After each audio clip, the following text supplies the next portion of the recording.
La réforme des forces de défense et de sécurité est une des priorités des autorités guinéennes définies par les accords de Ouagadougou. Pour cela, la communauté internationale apporte son soutien. C'est dans le cadre, comme vous savez, de la réforme du secteur sécuritaire, qui est une des priorités du programme du gouvernement guinéen.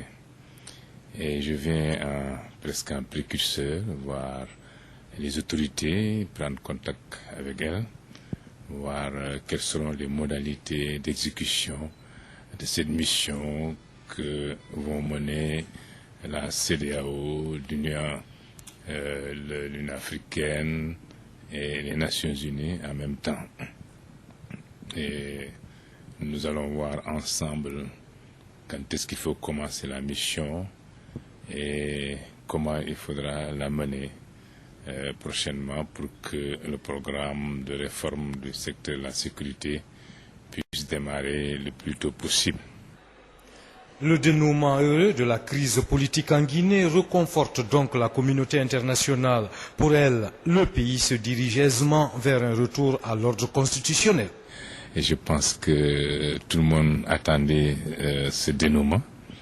Et je pense que maintenant la Guinée est sur le meilleur chemin pour arriver à une démocratie véritable. Et il faut exhorter les uns et les autres pour que la feuille de route qui est établie puisse être suivie jusqu'à son terme. Les Guinéens doivent renforcer cet acquis en privilégiant la concertation, conseille le général Lamine Sissi. Tous les acteurs du processus, c'est de s'entendre sur les grandes choses, surtout de toujours privilégier le dialogue pour trouver des consensus à toute solution.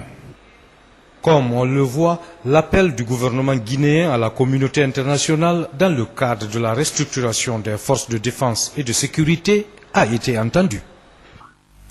Comme vous l'avez constaté donc, la refonte de l'armée et des services de sécurité sera bientôt opérationnelle en Guinée. Une mission conjointe Nations Unies CEDEAO séjourne actuellement dans notre pays.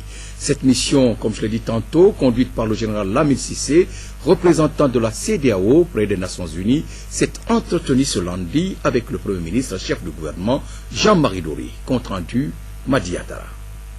Dans l'ambition de faire de la Guinée un pays démocratique, les autorités du pays se sont fixées des priorités.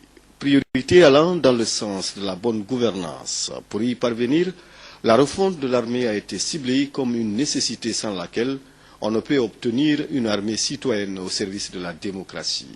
Voilà pourquoi une mission conjointe Nations Unies CEDEAO séjourne actuellement en Guinée. Cette mission, conduite par le général Lamine Sissé, représentant de la CEDEAO près des Nations Unies, s'est entretenue ce lundi avec le Premier ministre en chef du gouvernement. Les entretiens entre le Premier ministre et le chef de la mission conjointe Nations Unies CEDEAO ont porté sur la refondation de l'armée et des services de sécurité du pays. Le but de cette mission, préliminaire en séjour en Guinée, est de prendre contact avec les autorités guinéennes pour ensemble voir comment cette refonte de l'armée va être entreprise. Il a été question de la réforme du secteur de la sécurité, qui est une des priorités du gouvernement, M. Doré. Je suis accompagné dans ce cadre par l'ambassadeur, le représentant spécial de la CEDEAO à Conakry et le programme des Nations Unies, le développement. Bien sûr, dans l'équipe, il y a d'autres qui vont arriver plus tard. Donc, cette mission est une mission de prise de contact avec les autorités guinéennes pour le déclenchement de cette opération, étant donné que la volonté politique du gouvernement, des autorités, était déjà exprimée à plusieurs reprises. Donc, à la suite de cette visite, une équipe d'experts viendra pour commencer l'évaluation pour cette réforme du secteur de la sécurité. La volonté politique exprimée par les autorités guinéennes amorce ainsi sa première phase avec l'arrivée de cette mission conjointe Nations Unies CEDEAO qui rencontrera toutes les autorités avant de mettre en place une équipe d'évaluation. Le Premier ministre, chef du gouvernement, s'est réjoui de l'arrivée de cette mission avant de réitérer pour sa part l'engagement et la détermination du gouvernement de voir se réaliser ce rêve des Guinéens. Quel est votre sentiment? C'est que la mission, qu'elle vienne, qu'elle réussisse pour que l'institution militaire et l'institution de la police puissent renouer à l'issue de la mission avec les traditions républicaines, que l'armée et la police soient au service des populations, dans la discipline, la compétence.